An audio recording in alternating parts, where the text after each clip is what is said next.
Amin.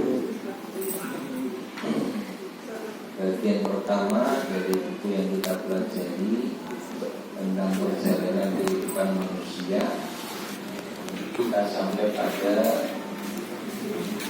pembahasan yang terakhir dalam bagian pertama, yakni alam akhirat. Peta perjalanan hidup dari mulai alam ruh, alam rahim, alam dunia, alam barzakh, dan yang terakhir alam akhirat. Ada di halaman 20 ya.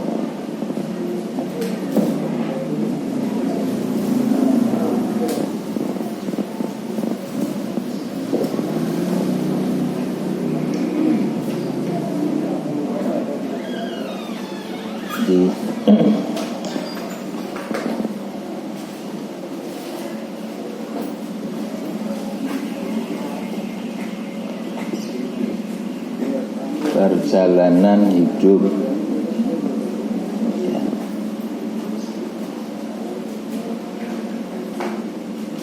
Jadi alam ruh ya, atau sebagian ulama menyebut alam ketiadaan.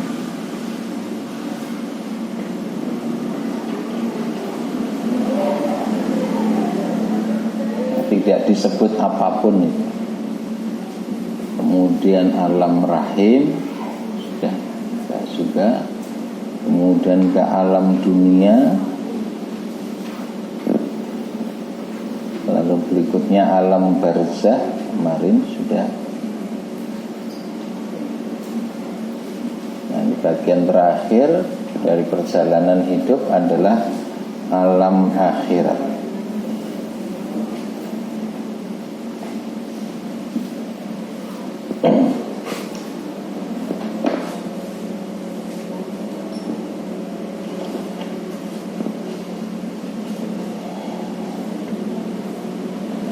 Perjalanan terakhir kehidupan manusia adalah alam akhirat, di mana alam akhirat ini dimulai dengan terjadinya kiamat kubro, kiamat besar, yaitu hancurnya seluruh alam semesta dan kematian seluruh makhluk.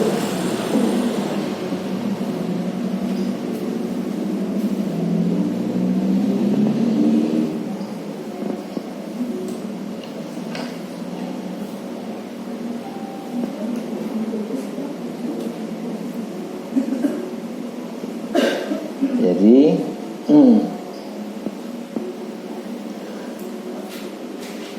alam akhirat ini diawali dengan kejadian yang disebut dengan kiamat, hari ketika seluruh yang ada hancur, seluruh yang hidup dimatikan.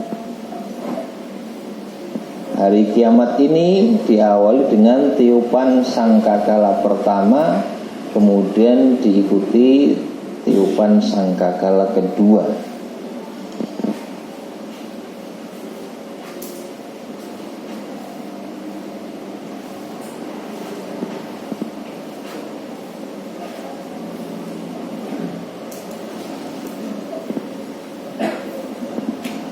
Tiupan sangkakala.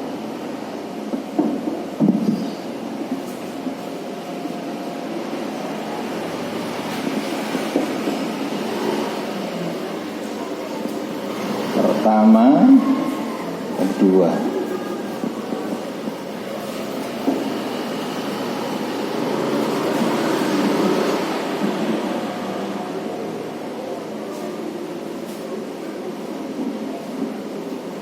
Kehancuran alam semesta dan dimatikan seluruh makhluk.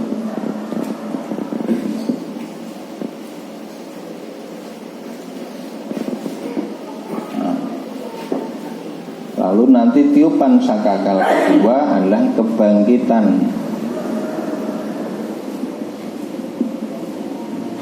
ini dihidupkan kembali.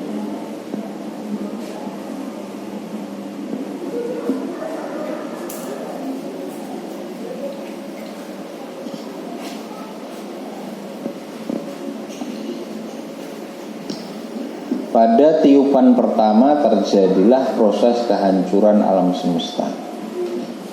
Dahsyatnya hari kiamat ini dirasakan oleh mereka yang hidup, bahkan orang-orang yang dikubur pun merasakan dahsyatnya peristiwa ini, peristiwa kiamat. Kecuali orang-orang yang dirahmati Allah.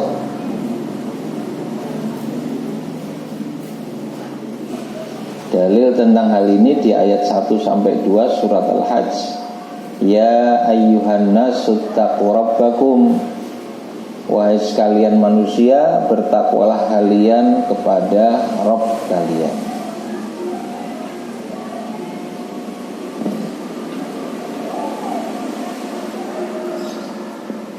Perintah bertakwa pada ayat ini sebagaimana kemarin kita sudah sampaikan, makna asal takwa itu adalah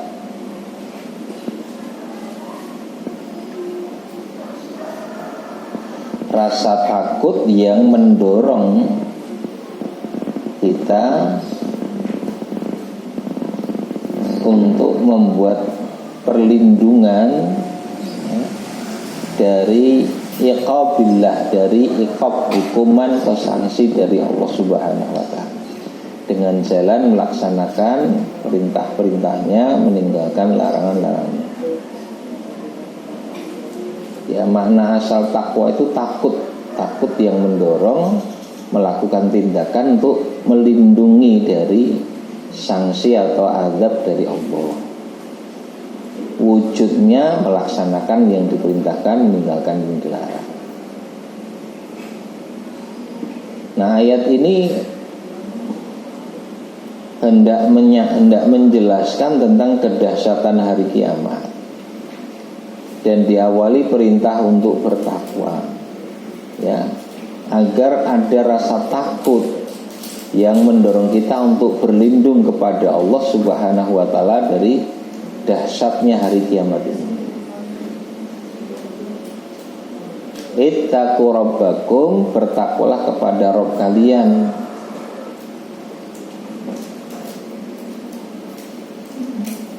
Inna zalzalatas sa'ah, sesungguhnya zalzalatas sa'ah, keguncangan hari kiamat itu syai'un azimun, sesuatu yang sangat dahsyat, sangat agung, sangat besar. Guncangan di saat kiamat terjadi itu sesuatu yang luar biasa, syai'un azimun, sesuatu yang besar. Gambaran kedahsyatannya seperti apa? Pada ayat 2 diungkapkan, yauma tarawunaha, di hari ketika saat itu, tarawunaha, kamu melihatnya, melihat as-sa'ah, itu hari kiamat tadi, zalzalatas sa'ah, guncangan itu. Tadhalu kullu murdiatin, setiap perempuan yang tengah menyusui anaknya, lalai amma ardoat, terhadap anak yang tengah disusuinya. Dalam kondisi normal, wanita yang tengah menyusui anaknya akan fokus perhatiannya kepada anak yang tengah disusui. Tapi karena kedahsyatan guncangan di hari kiamat, ia sampai lupa tengah menyusui anaknya. Wa tadau kullu dzati hamlin, dan setiap perempuan yang hamil, setiap perempuan yang hamil akan keguguran kandungannya. tadau kullu dzati hamlin hamlaha. Teguran. Wa tarannas, dan kamu melihat manusia sukaro, dalam keadaan mabuk. Wa ma hum bisukaro, padahal mereka tidak mabuk. Walakinna adzaballahi syadid, tetapi yang sebenarnya terjadi adalah adzaballahi syadid, azab Allah yang sangat keras pada saat itu. Nah, ini gambaran kedahsyatan kiamat, yakni tatkala sangkala, ya, tiupan sangkakala pertama. Ditiupkan sangkakala yang pertama, hancur segala yang ada, mati semua yang hidup. Ya. Secara garis besar perjalanan akhirat yaitu diungkap pada bagian ini.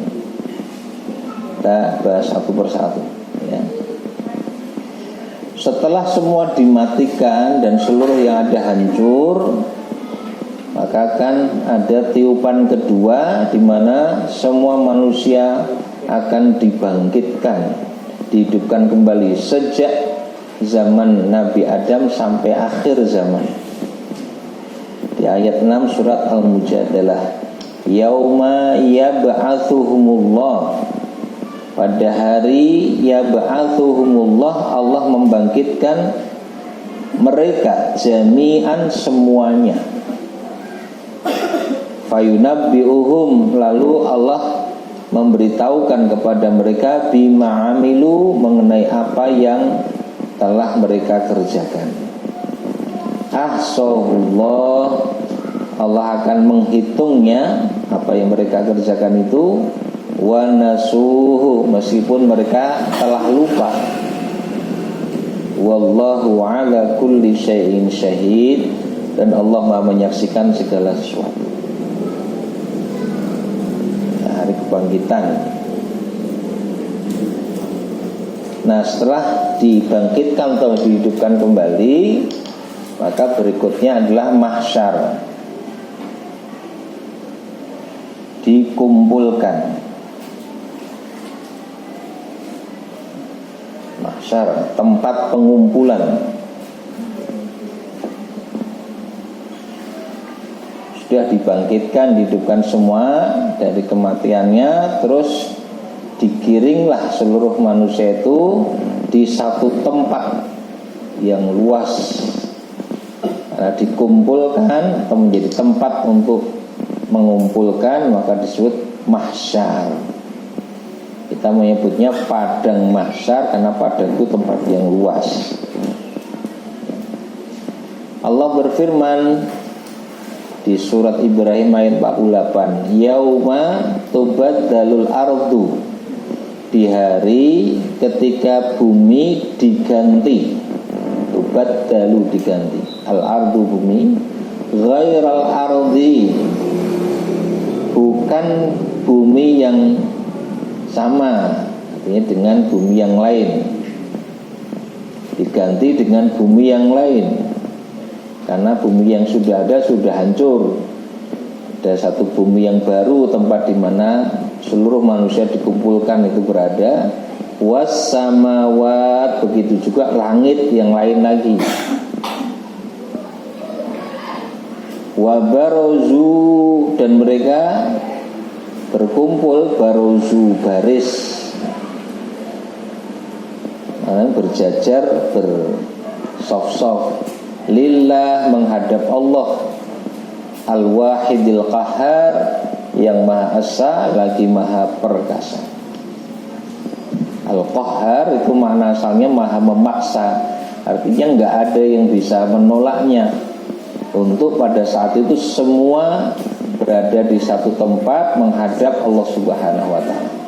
Al-Wahid, Maha Esa, karena tidak ada yang lainnya. Yang berkuasa pada saat itu hanya Allah saja, tidak ada yang lain.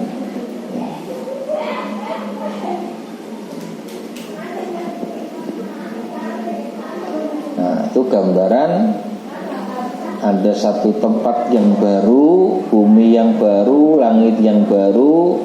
Mereka berkumpul di situ menghadap Allah. Mahsyar merupakan tempat berkumpulnya seluruh manusia. Di mahsyar ini berapa lama? 50.000 tahun ya, 50.000 tahun. Tapi bagi orang beriman 50.000 tahun itu hanya terasa seperti jarak antara zuhur dengan asar.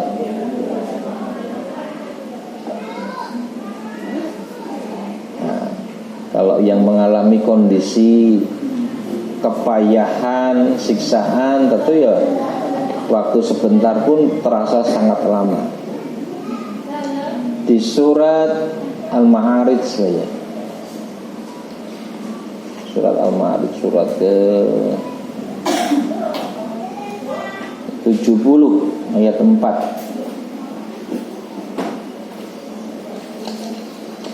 Al-Ma'arij surat ke-70 ayat 4.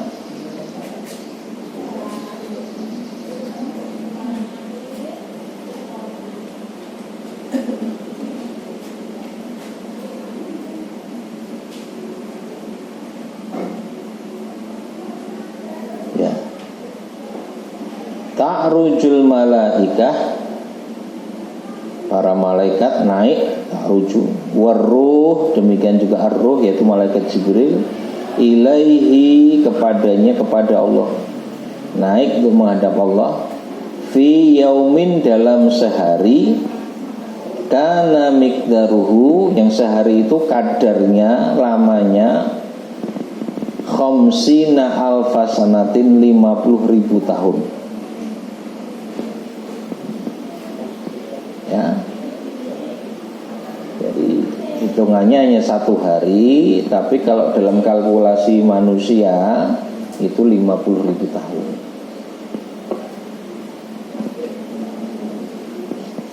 Nah, proses pengumpulan di mahsyar itu ya hanya 1 hari yang kadarnya 50.000 tahun juga.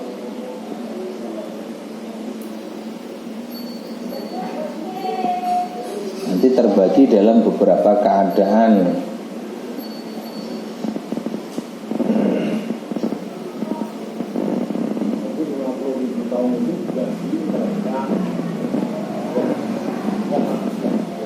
Iya, faktanya memang 50.000 tahun dalam kalkulasi di kehidupan dunia, yang kalau di akhirat itu hanya 1 hari. Tapi kalau dalam hitungan dunia itu 50.000 tahun misalnya. Nah, nanti terasa sangat lama atau sebentar, bergantung tadi orang beriman atau orang kafir. Dan nanti ada keterangan dalil-dalil apa-apa yang terjadi selama di mahsyar itu. Kan matahari kemudian didekatkan, orang-orang berkeringat. Keringatnya ada yang setinggi mata kaki, ada yang setinggi betis, ada yang setinggi lutut, ada yang setinggi bahu, ada yang setinggi telinga, ada yang ditenggelamkan oleh keringatnya sendiri. Ya, sesuai dengan keadaan atau amal mereka masing-masing. Nah, kecuali orang-orang yang dilindungi oleh Allah. Misalnya di satu hadis yang disebut 7 golongan yang dinaungi oleh naungan Allah. Yauma la dhilla illa dhilluhu, di hari ketika tidak ada naungan kecuali naungan Allah saja. Nah, itu tidak akan mengalami kepayahan seperti itu. Nah, mereka yang mengalami kepayahan itu pasti akan merasa lama sekali. Iya. Karena dalam keadaan yang menderita. Iya. Iya. Iya. Kita pernah mendengar dari Ustaz Al-Fadhil mengatakan nanti pasar itu letaknya di Palestina. Oh.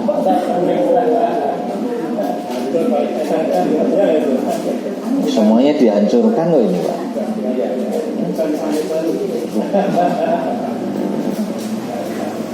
Ini kan dihancurkan semuanya, seluruhnya hancur. Kemudian tadi ayatnya jelas, Tubaddalul ardu ghairal ardi, diganti bumi dengan bumi yang lain. Jadi bang, nggak ada lagi yang lama. Kalau yang mengatakan tuh Palestina atau negara mana, ya dalilnya mana gitu. Kalau Quran menjelaskan tubaddalul ardu ghairal ardi, diganti bumi dengan bumi yang lain. Ya. Itu.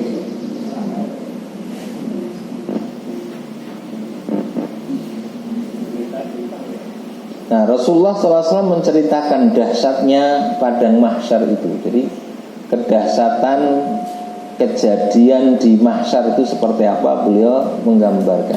Yuhsyarun nas, manusia akan dikumpulkan. Yuhsyaru, mahsyar, mahsyar tempat berkumpul. Yuhsyaru, dikumpulkan. Yaumal qiyamah, pada hari kiamat.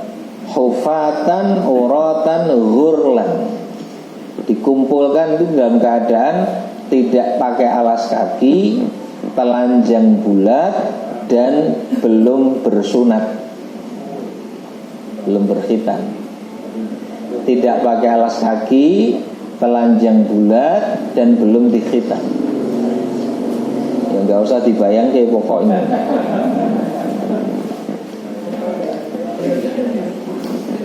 Qultu, aku bertanya, ini Aisyah bertanya, ya Rasulullah, an-nisa'u war-rijal jami'an yang ba'duhum ila ba'din.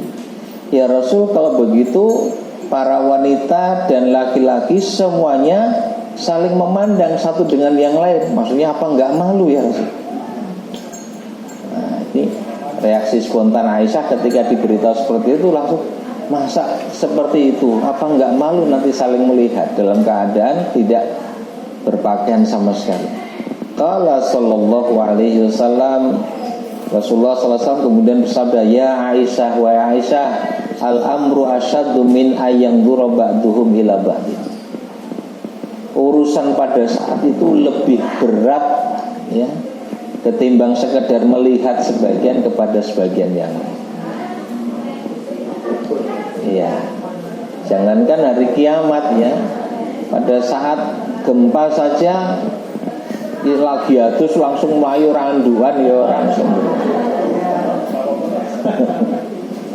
Ya orang nggak memperhatikan yang kayak gitu, bagaimana dirinya selamat. Jadi fokus perhatiannya adalah nasib dirinya masing-masing. Sudah nggak mikir apa-apa lagi. Al-amru asyaddu min ayyanzura ba'duhum ila ba'din. Urusan pada saat itu lebih besar ketimbang sekedar melihat ya aurat yang satu dengan yang lainnya.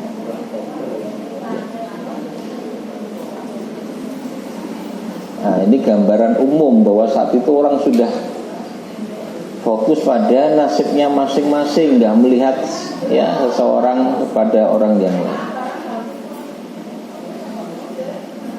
Setelah mahsyar ya, lalu berikutnya ada syafaat. Syafaat merupakan salah satu sebab di antara sebab-sebab Allah mengasihi hambanya.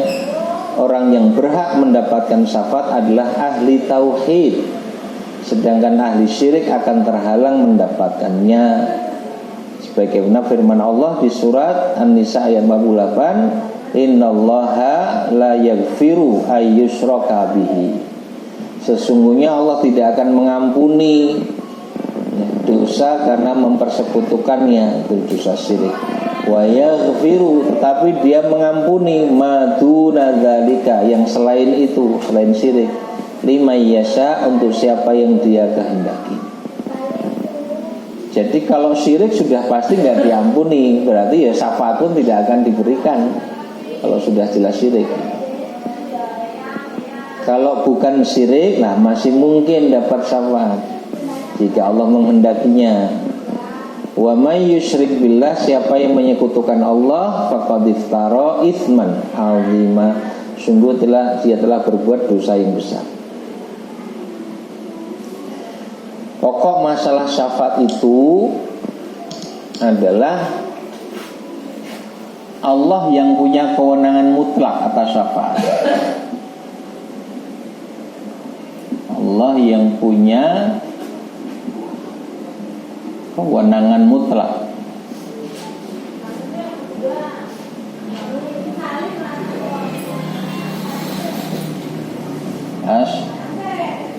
Syafaat. Dalilnya Quran surat Al-Baqarah 255. La yashfa'u indahu illa bi'idznih.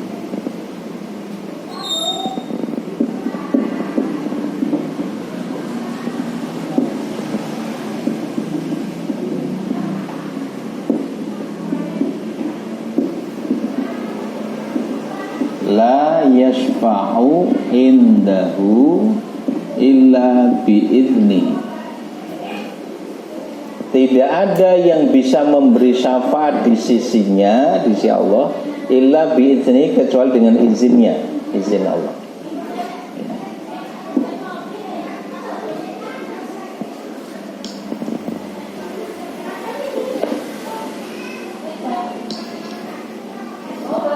Maka di sini disebutkan syafaat ini harus memenuhi dua syarat. Satu, izin Allah kepada orang yang akan memberikan syafaat.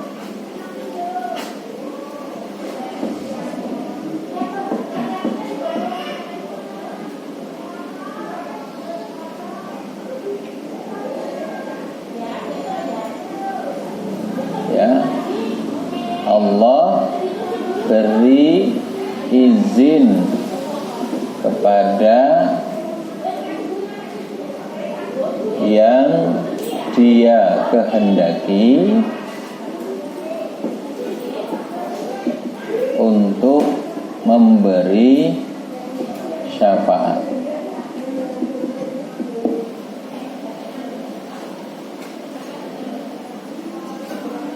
Ya, ada yang Dia kehendaki untuk memberi syafaat.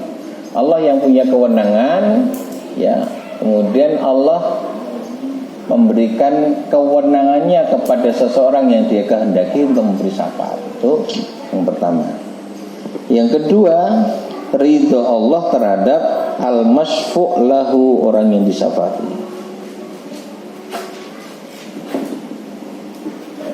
Ridho Allah untuk orang yang disyafaati.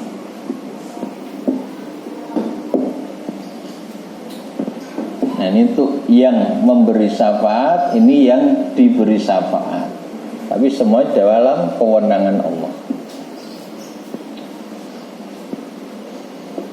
Ada beberapa yang diberi hak oleh Allah memberikan syafaat.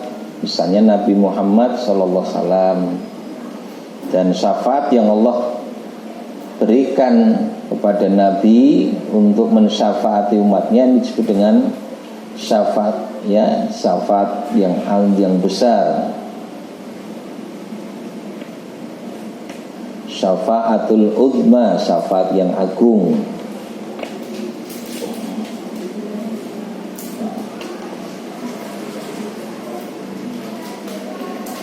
Di hadis riwayat Bukhari juga disebutkan orang yang mati syahid diberi hak untuk memberikan syafaat kepada 70 anggota keluarganya. Tapi 70 anggota keluarganya itu juga harus memenuhi syarat yang Allah ridho, ya. Jadi kalau pelaku kesyirikan ya sudah pasti tidak diridhoi oleh Allah.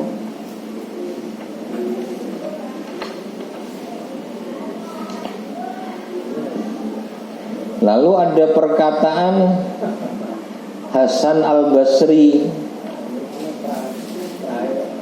Hasan al-Basri itu ulama generasi tabi'in, jadi muridnya sahabat. Ada di halaman 569 terkait dengan syafaat juga. Hasan al-Basri mengatakan, istakfiru minal asdiqa'il mu'minin. Perbanyaklah berteman dengan orang-orang mukmin. Fa innalahum, karena sesungguhnya orang-orang mukmin itu memiliki syafaatun yaumil qiyamah, memiliki syafaat pada hari kiamat. Jadi dalam keterangan Hasan al-Basri, orang-orang mukmin juga diberi kewenangan memberikan syafaat pada hari kiamat secara umum, ya.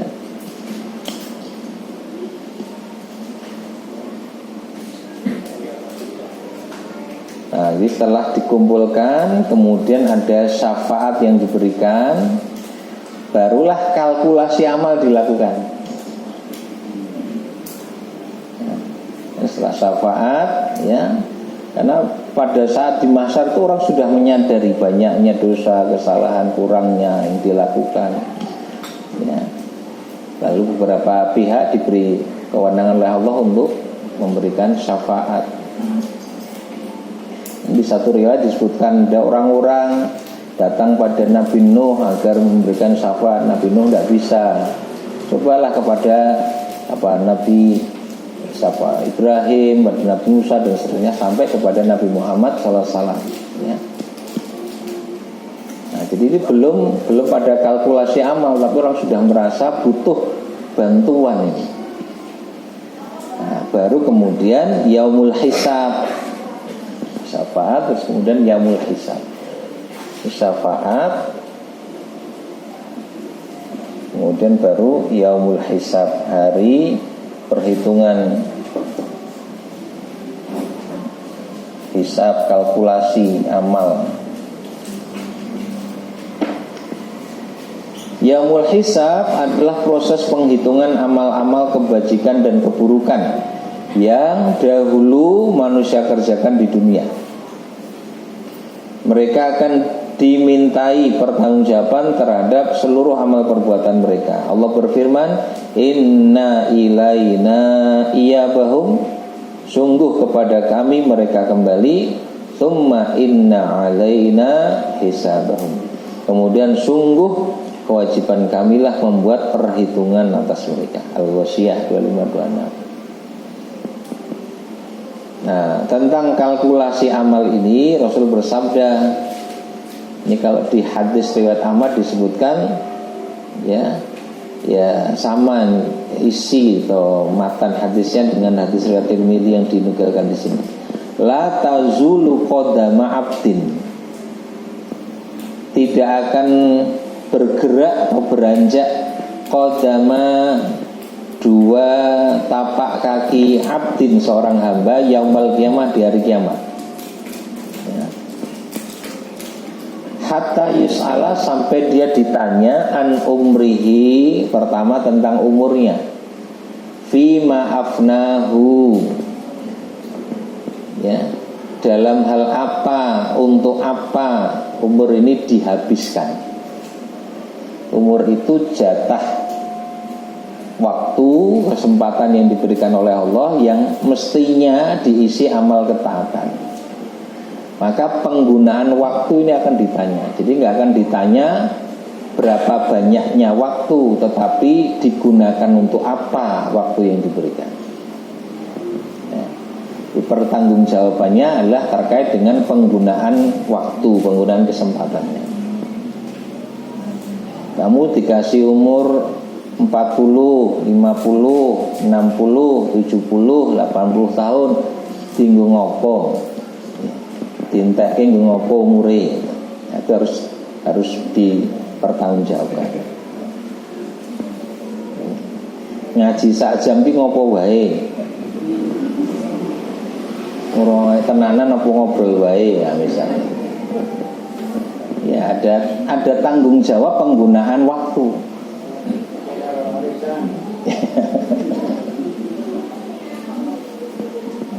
Yang kedua, wa'an ilmihi, tentang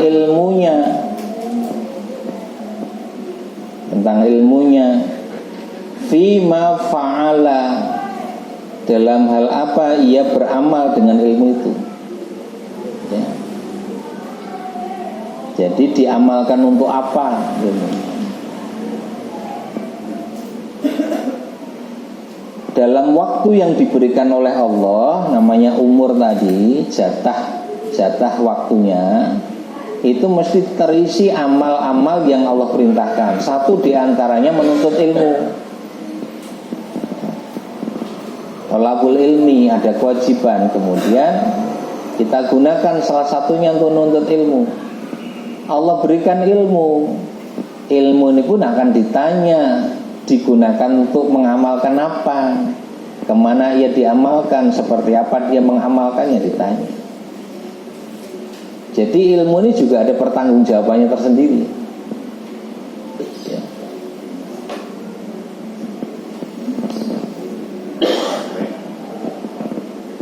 Karena ilmu itu juga bisa disalahgunakan. Sesuatu yang diberikan itu bisa digunakan sebagaimana perintah dari pemberi, tapi bisa juga justru bertentangan dengan pemberi. Ya. Allah mengamanahkan ilmu kepada kita, seharusnya digunakan untuk melakukan ketaatan. Tapi ternyata diberi ilmu malah digunakan untuk maksiat dan dosa. Nah, dia harus tanggung jawab.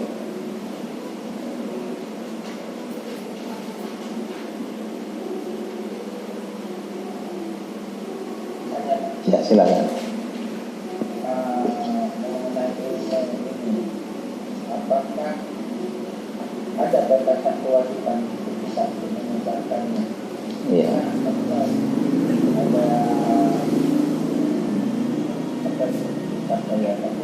Kalau kamu tahu satu ayat pun kamu wajib. Iya. Balighu anni walau ayat. Terus? Nah, ada nggak batasannya kita ini? Misalnya dia mengatakan kita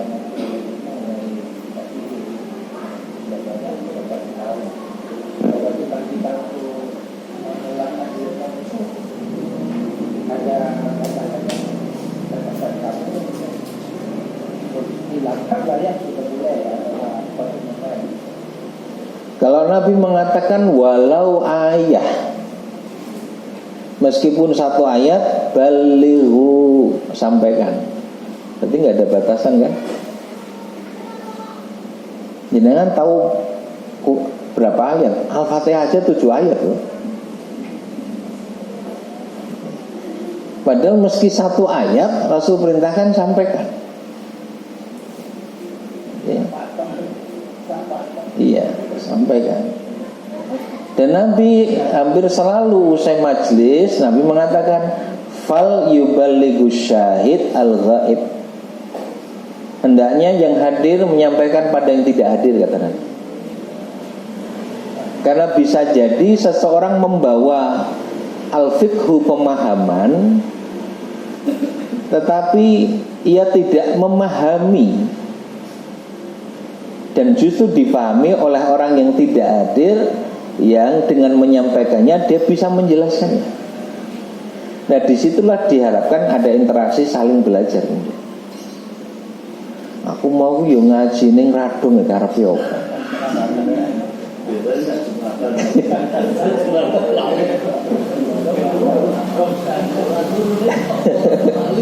Nah isine apa pokoknya ngendikane seperti ini. Oh, itu karepe kaya ngene. Yang tidak hadir bisa jadi malah ngerti. Maka disitulah saling belajar. Ya. Nah, tapi kita juga jangan salah ngambil pelajaran. Oh, nek ngono rasa teko wae. Bukan gitu. Asing teko malah radong sing. Bukan begitu. Pelajarannya itu saling belajar, ya, dan tersebar, ya, pemahaman itu, baik yang hadir maupun yang tidak hadir, kemudian menjadi tahu dan bisa memahami. Ya, silakan.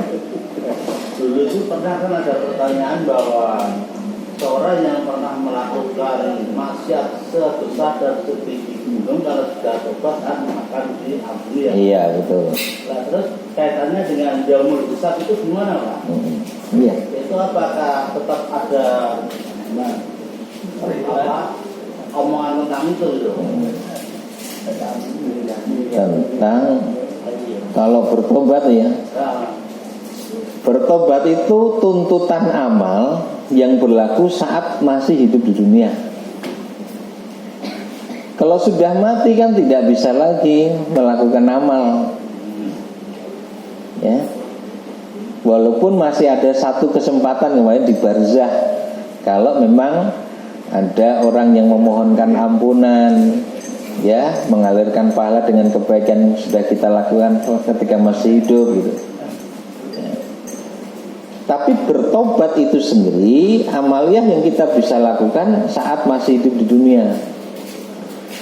Dan kalau seseorang benar-benar bertobat dari dosa dan kesalahannya, maka Allah akan menerima tobatnya, mengampuninya. Dan orang bertobat itu sama dengan orang tidak berbuat dosa, kan? Atta ibu minadzambi kaman la dzambalahu. Orang bertobat dari dosa seperti orang yang tidak berdosa. Nah, jadi persoalannya hanyalah memastikan tobat kita adalah tobat yang diterima. Nah, tobat yang diterima inilah yang disebut dengan taubatan nasuha, tobat yang setulus-tulusnya. Maka bagi kita yang bertobat itu fokusnya adalah apa syaratnya yang harus saya penuhi dalam pertobatan ini sehingga ia menjadi tobat yang diterima oleh Allah. Sedangkan yaumul hisab itu sudah lewat dari fase kehidupan dunia. Perhitungan amal dilakukan di sini. Tapi sebelum ke fase perhitungan ada mahsyar dan syafaat tadi. Nah, orang-orang kan berharap bisa mendapatkan syafaat, apakah dari Nabi Muhammad SAW maupun dari orang-orang yang diberi hak oleh Allah dalam memberikan syafaat itu, agar di saat hisab, nah ini menjadi lebih ringan hisabnya. Tetapi saat kalkulasi amal atau hisab, ada orang-orang yang nggak akan dihisab oleh Allah. Tidak perlu dihitung, langsung masuk neraka. Ada? Iya ada. Jangan baca tuh ayat 103 sampai 106 Al-Kahfi coba. Surat ke-18 ayat 103 sampai 106 itu nggak perlu dihitung, nggak perlu ditimbang, langsung masuk neraka itu. Coba buka ayat. Surat Al-Kahfi surat ke-18 ayat 103 sampai 106. Nggak perlu dihitung, nggak perlu ditimbang itu.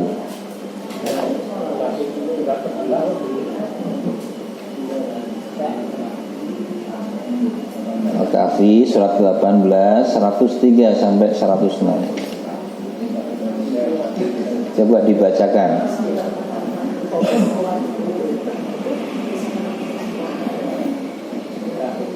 Oke, monggo yang sudah ketemu dibaca boleh. Terjemahannya tidak apa-apa. 103 sampai 106.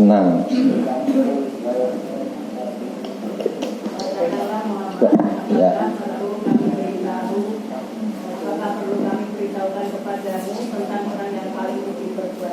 Ya. Terus? Yaitu orang yang sia-sia perbuatannya dalam kehidupan dunia, sedangkan mereka mengira telah berbuat sebaik-baiknya. Ya, terus?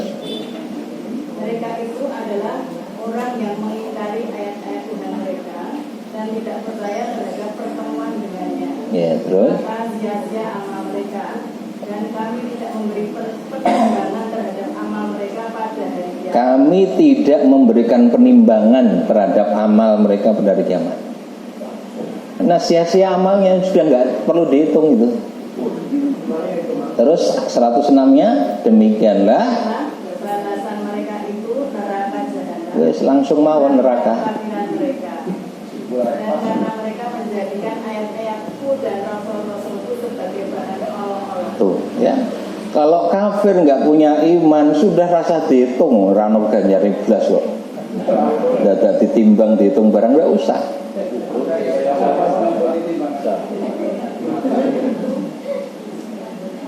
Ada juga yang tidak perlu dihisab, nggak perlu dihitung, nggak perlu ditimbang, langsung masuk surga.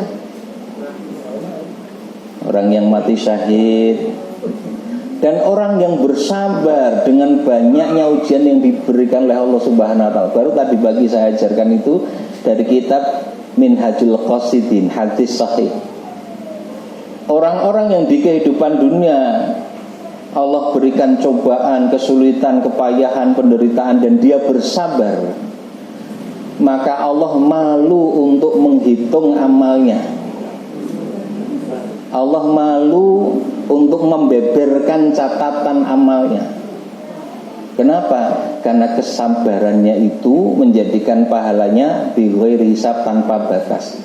Wis kathah ganjarane, kakean ganjaran itu sudah bisa mengatasi kekurangan-kekurangan itu sudah diabaikan. Ayat 10 surat Az-Zumar. Wa innama tuwaffawna wa innama yuwaffas sabiruna ajrahum bighairi hisab. Dan hanya orang-orang yang bersabar saja yang akan disempurnakan pahalanya bighairi hisab, tanpa batas. Kalau nilai pahalanya sudah tanpa batas, maka kalau ada dosa kesalahan itu sudah nggak ada maknanya lagi. Ibarat jenengan duwe utang ning duit akeh nganggo banget, sudah lunas kabeh itu. Ya. Maka ada yang tidak perlu dihisab, nggak perlu ditimbang, langsung masuk surga. Ada yang nggak perlu dihisab, nggak perlu ditimbang, langsung masuk neraka. Masuk.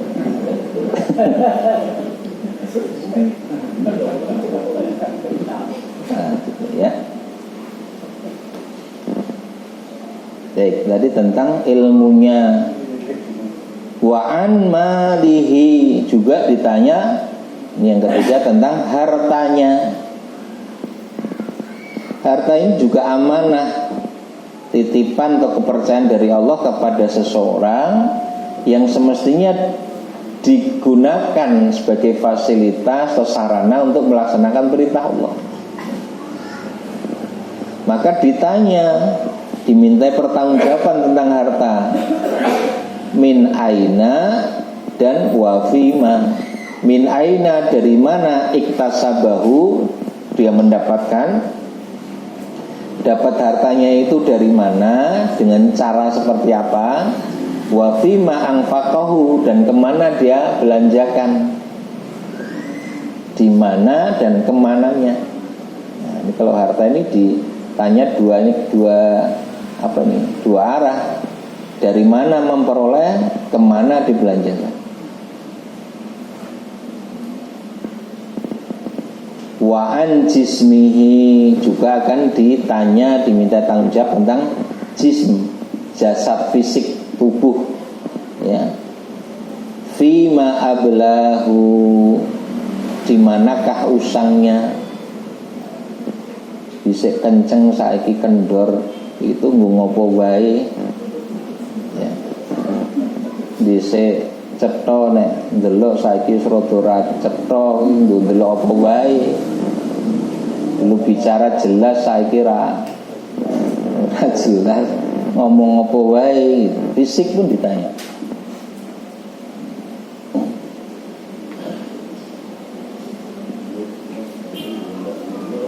Ya. Jadi proses kalkulasi amal. Nah, setelah sidang ini berlangsung gitu kan, terus kan ada notulensi, ada catatan amal, baik dari catatan para malaikat, ya. Nanti kan ini dikonfirmasikan, ya. Walaupun pada saat itu orang nggak bisa melakukan kebohongan. Ada catatannya, ada laporannya, ada kesaksian, ada rekamannya.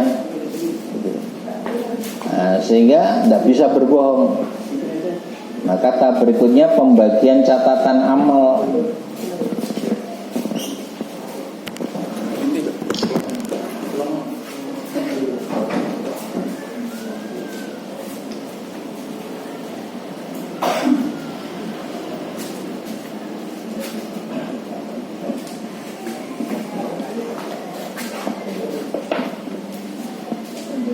Manusia besok akan mendapatkan buku catatan amal yang telah dicatat oleh malaikat pencatat amal. Seluruh amal perbuatan mereka, yang besar dan yang kecil, semua dicatat dengan teliti.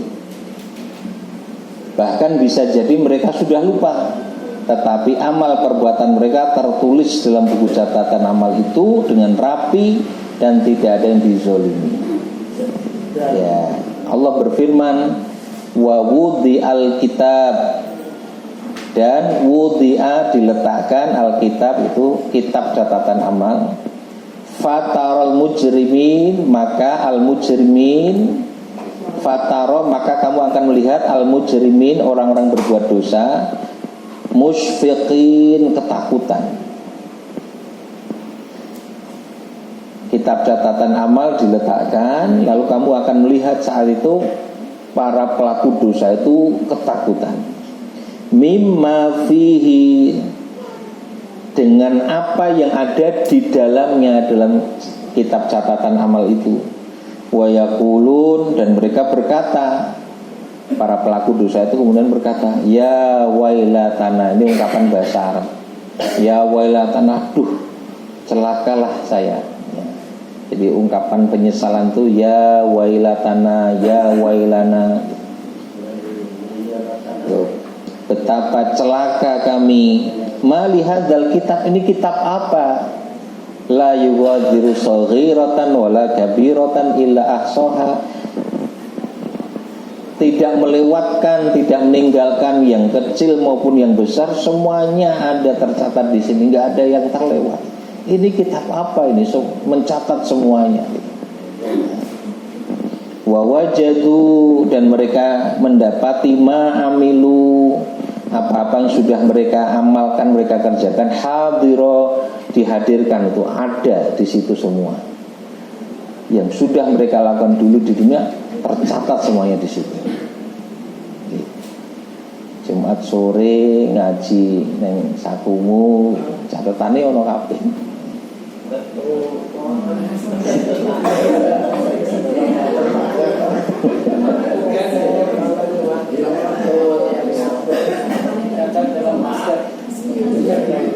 Iya, semuanya terjadi.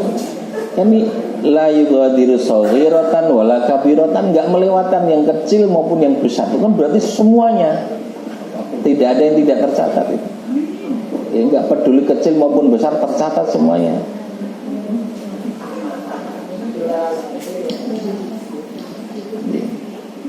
Nah, sing ngaji malah ngorok ya no. Aku jenenge ngantuk ya ora salah ta. Alhamdulillah ya. Diparingi ngantuk nggih nikmat. Wala yadzlimu rabbuka ahada, enggak ada yang dirugikan sedikit pun. Silakan Bang.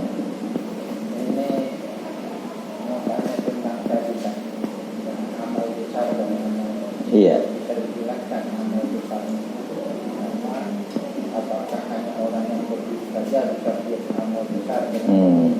Ya.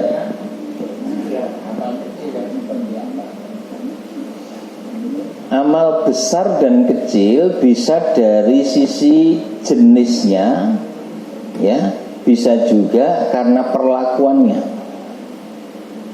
Dari sisi jenisnya, sholat itu amal besar, jihad itu amal besar, mengajarkan Quran itu amal besar. Tapi bisa menjadi kecil, bahkan hilang nilainya kalau orang tidak ikhlas. Kalau melakukannya sembrono, nilainya jadi kecil. Ada amal kecil, ya mengeresek-resek, angkat-angkat kursi, arep ngaji dicepakin dhisik, itu mungkin kecil. Tapi perhatian kita yang sangat besar itu menjadikan Allah melipat gandakan nilainya.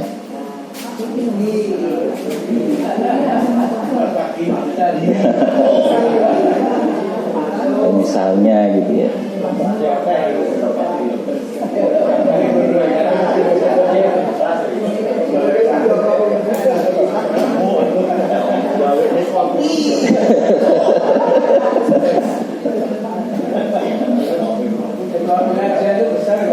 Ya, kalau kalau perhatian orang sangat besar terhadap amal yang mungkin secara jenis itu kecil, itu akan cenderung membuat ia melakukannya secara terus-menerus.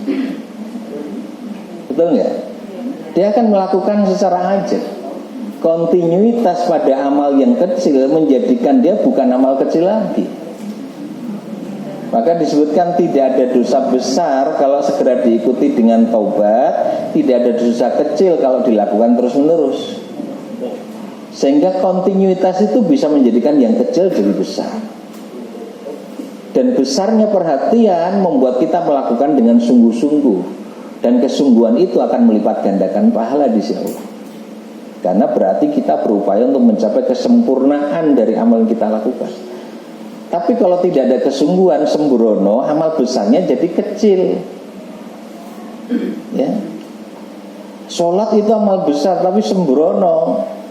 Dilakukannya tidak ada tumaknina, cepat banget gitu, nggak ada kekhusyuan. Yang jadi kecil bahkan tidak punya nilai karena tumakninah itu merupakan rukun. Kalau rukun nggak dilakukan itu tidak sah. Nggak ada amal yang dilakukan akhirnya. Jadi bisa besar kecil dari sisi jenis amal, bisa besar kecil di situ dari sisi perhatian terhadap amal. Ya. Nah ini agar kita tidak pernah menyepelekan amal kebaikan sekecil apapun. Ya.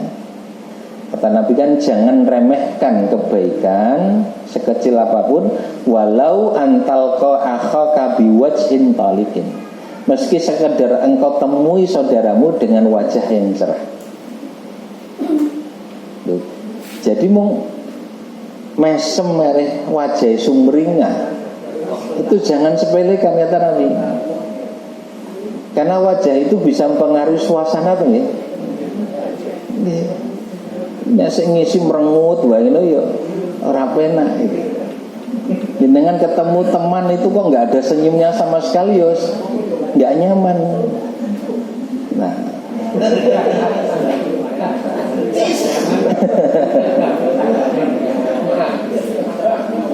maka memasukkan rasa bahagia di dalam hati orang beriman itu sudah jadi kebaikan yang luar biasa di sini. Nyenengke sedulure itu.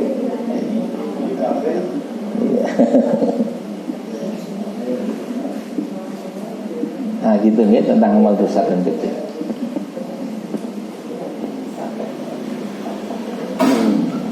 Bagian amal okay? Jadi catatan amal itu nanti agar manusia kemudian tidak bisa mengelak sama sekali dengan perbuatan yang sudah dilakukannya. Catatannya ada, laporan dari seluruh makhluk disampaikan, seluruh tubuh berbicara dan menyampaikan kesaksian. Jadi nggak ada celah sedikit pun untuk mengelak. Nah itu yang dimaksud di penutup ayat ini, wala yadzlimu rabbuka ahada, dan Tuhanmu tidak menzalimi seorang pun. Ya, jadi berdasarkan rekam jejak, dokumentasi, amal, itu semua nanti manusia akan mendapatkan balasannya. Ya, tidak ada yang kemudian dizalimi. Nah setelah diberi catatan amal itu, karena ada tuh kalau di, saya lupa Quran di surat mana ya, ada yang diberi dari arah kanan, ada yang diberikan dari belakang. Itu saja sudah menunjukkan waduh celaka atau bahagia gitu. Dari mana catatan itu diberikan. Nah setelah itu barulah yaumul mizan, baru penimbangan. Bagian catatan amal baru mizan, penimbangan.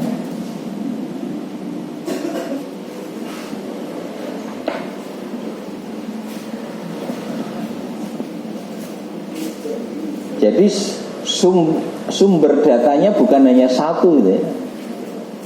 Bukan hanya catatan amal, tapi juga nanti masih dengan penimbangan amal lagi gitu. Ya. Jadi betul-betul valid ya. Sudah ada nih.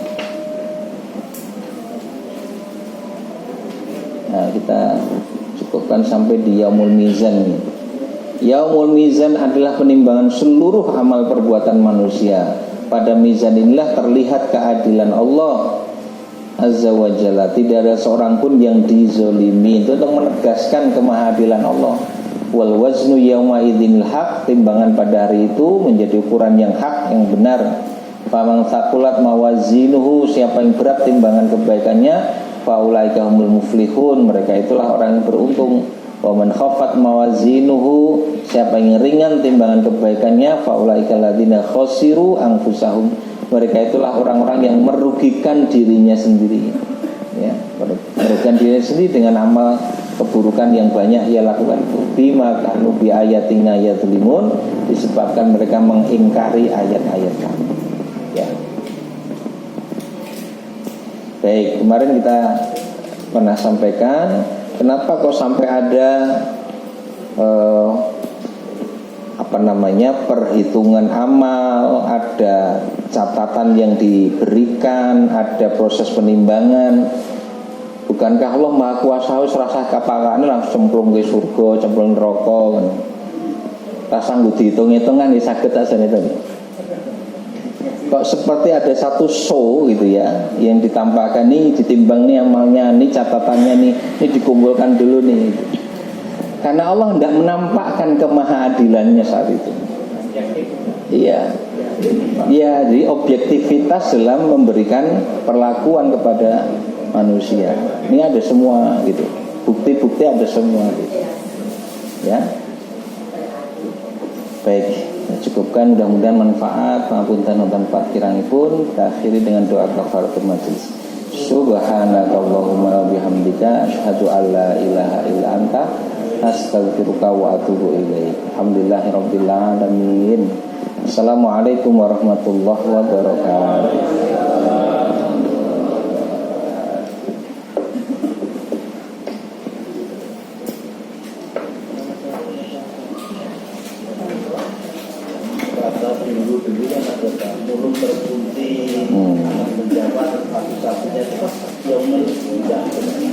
Iya, yaitu ya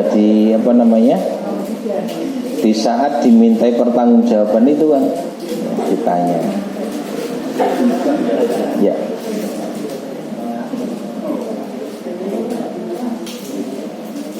Di alam kubur itu tanpa langsung iya, kalau di alam kubur.